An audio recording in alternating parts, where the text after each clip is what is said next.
guys, I'm Jo, and today we'll be discussing Geekerella by Ashley Poston. Geekerella is a spin-off Cinderella story, as you could probably tell from the title. Just take a look at how beautiful the cover is. Oh my god, it's got stars, and it's all shiny. Look, it's a rainbow. You ready? You ready? You ready? Oh, oh, oh. Look at it. Look at it. Look. And there's a Starfield symbol. Look at it. It's so pretty and shiny. Look at it. Okay, you've looked at it now. And it's blue. Look, look, look. It's so pretty. And then you ready? Oh, oh, oh. And then, oh, oh, oh. Then you ready? You ready? Oh, oh, oh. Look, look, look. It's stars. It's stars. We love the stars here on Starfield. I don't know why I'm talking in an accent that doesn't suit me, but anyway, that is what it looks like. It is so pretty. Geekerella is a dual point of view. One is Elle, our Cinderella character, and another is Darian, our prince character. Now, Elle's parents died, but her father was this huge fan of Starfield, which is a TV show, and he basically lived on them. Anyway, he was such a fanboy for this show called Starfield that he created a convention called a lexicon. And while her father was still alive, she would always go with her father. But then when he died, she stopped going because her evil stepmother, Catherine, wouldn't let her go. Then we have Darian. There's the show, and they've decided they're making a movie, and this kid named Darian gets cast as the lead role and is also Elle's favorite character. He is this actor who isn't really taken seriously. I kind of view it as coming out of Disney and being in the next Star Wars movie. That's what I see it as, sort of, but not really. But he's from a soap opera, so it's almost worse. Now he has thousands of teenage girls that are in his fandom because his abs are insured. His abs are insured. What's that all about? Who insures their abs? But anyway, he shows up. Elle's really mad. She does this blog post. She has this blog about Starfield. She doesn't really have that many followers. But anyway, he gets cast for the lead. She's really mad. And then he gets told that he's going to this con that her father made, a lexicon. And he's forced to say yes because he doesn't know about it until someone says that he's going on live television. So, he's scared about going to the con because he knows that all of those hardcore Starfield fans actually don't like him, and he's scared that he's gonna get bombarded and assassinated. So Darian takes matters into his own hands and tries to find someone he can call, like an actual person, not just a robot person. And so he finds Elle's dad's number because he was the creator of the convention. And when he texts her dad's number, it goes to Elle because instead of her stepmother buying her a new phone, she just gave her dad's old one and won't let her get a new phone. So she gets this text from Darian, and they start texting, and she tells him, "Sorry, dude, not the person you're looking for. I don't know how to get in touch with anybody else you're looking for. Sorry." And it all starts. But anyway, I give this book a solid 97%, definitely 5 out of 5 stars. This is definitely one of my favorite books that I have read this year. That is all I can tell you without spoiling you. So for those of you who haven't read the book, you can stop this video, go read the book, and then you can come back and we can discuss together. Bye! Okay, you're back. And you've read this book, or you want to be spoiled. Either way, we're about to discuss together. Okay, I love when they're texting and she's like, and he's like, "What's your name? I know it's a little late, but I really want to know because I almost died, and my only regret was that I didn't know your name. You may call me your Supreme Intergalactic Empress." I thought that was so funny. Like, and then why didn't she ask for his name? Because you don't just tell them your name and then don't ask for theirs in return. That's not a thing. Anyway, and then she tells him that it's Elle, and he acts like it's the oxygen he needs to breathe. And it was beautiful. Beautiful, beautiful, beautiful, beautiful. Beautiful. It was beautiful. I loved it. Oh, and Lonnie, I loved his bodyguard Lonnie. Like, he was cool. And he was all like, "Huh, huh, huh, huh." He was all like, But, you know, he's like a softie, you know, when he was texting Elle, and he was like, don't worry, your secret's safe with me. Not in a softie as it, like, when it got crowded and he was gonna be assassinated, but a softie is in, like, he cared for people, like, not like bodyguards in movies, and they're all like, step out of my way, you're a jerk, but I have to work for you, so I'm not gonna kill you this time. But yeah, I liked Lonnie.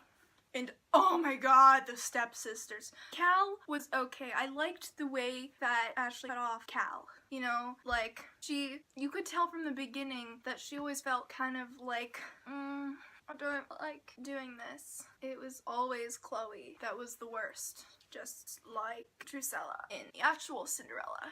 But Anastasia was still pretty bad. But in Geekerella, she was brought out more, and so, although I don't really forgive her, I might see a little more toward her cause, I guess. Maybe that's what I'm trying to say? I guess, I don't know. But like, I don't feel with her, but I was there with her. Like, and I loved how she was trying to redeem herself. That was cool. And then when Chloe just barges in like, hello, I'm a beauty vlogger. Just one sec, and she's like going on, and he's just staring at Elle. Come in. Excuse me. And like, I knew the second she walked in that it was her. I was like, no, you better call Lonnie and get her out of here now before she messes this all up. But, you know, it's not gonna happen because it's a Cinderella story, and that's what happens in the story. But, oh my god, she was awful. I knew immediately that Sage had taken the dress. I just saw it. Who else would have taken it? It was either Cal or it was Sage. And why would Cal hide it from herself? That's kind of stupid. It was like, okay, Sage has it. It's gonna be cool. Sage is the fairy godmother, but not really because she is her best friend. And I think it'd be really cool to have a friend like Sage. I love Frank, the dog, and Sage's relationship. I thought that was so cool. Frankzilla! She would never call him by his real name, but you could tell that she like cared for him. He grew on her. And I loved how Elle took Frank to the red carpet. That was cute. You're my date for tonight, little Frankie. Ignoring me, are you? Because I honestly thought that he was gonna be with Jess the whole premiere. It was like, what's the point of Elle going? Everyone's asking her questions and she doesn't know how to answer. And she was just there alone. Like, why are you here? Who are you? What are you doing? Are you dating Darian? But like, I didn't know if him and Jess were still together. And so I was like, oh no, what's gonna happen? Oh, no. No, no, no. I honestly thought, I know Jess was faking it really, like, awfully much, but, you know, I was concerned there for a second. Look at the stars. Aim. Ignite.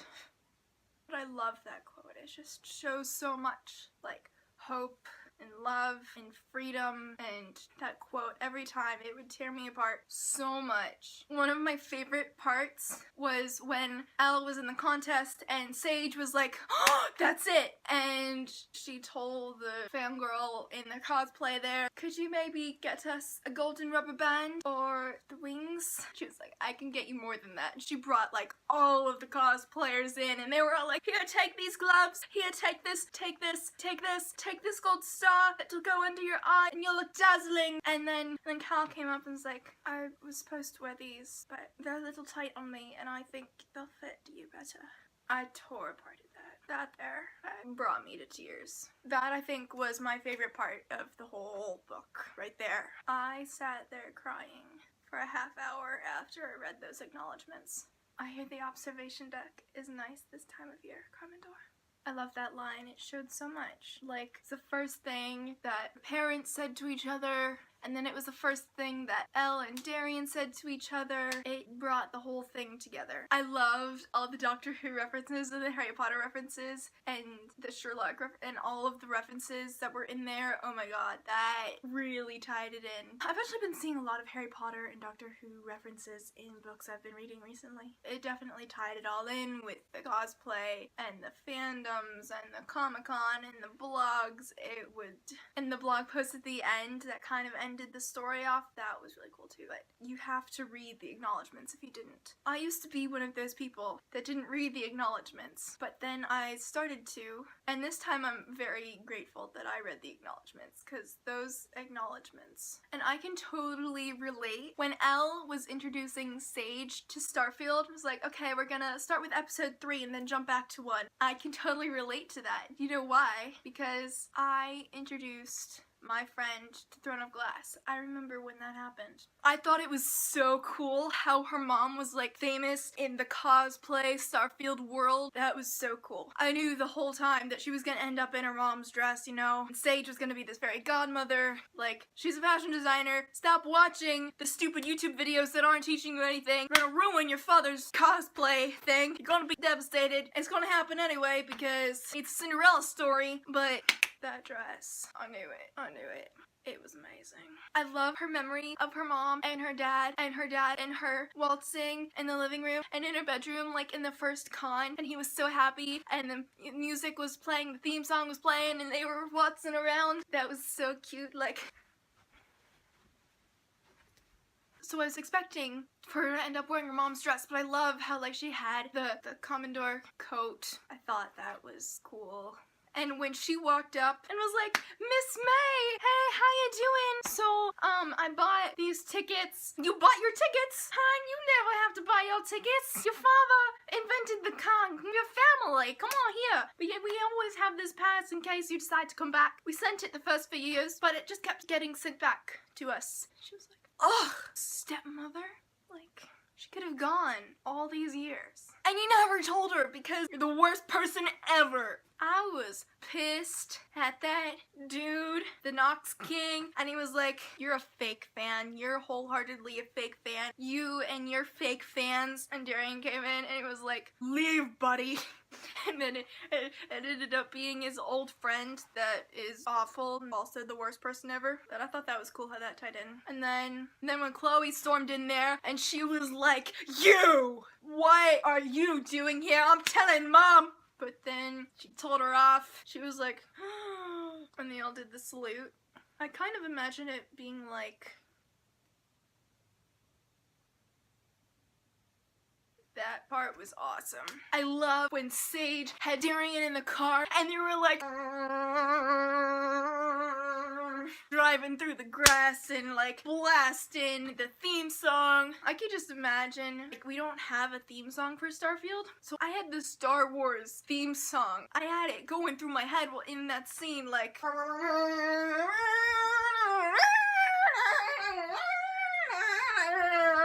swerving all over the place and everyone's like, what is happening?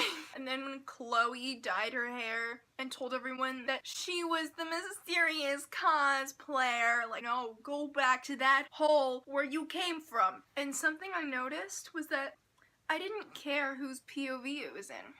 I was like, I loved every person. I didn't care who it was. I was just happy that I was getting this cute story that I loved, and I loved the texts. Whenever I saw it at the bottom of the page, I was like, oh, a text coming up! A text coming up! I want to see what it says, but I don't want to spoil the page. Come on, read fast. I want to see the text. But yeah. But anyway, those are my favorite parts. What are yours? I want to know. Please comment below. Tell me your thoughts on the book. I really want to talk to you. And you can find me on Instagram at flowingwithjojobooks. I also have a GoodRead, also flowingwithjojobooks. Thank you for watching. If you like this video, please give it a thumbs up. And please subscribe if you like watching me. Bye!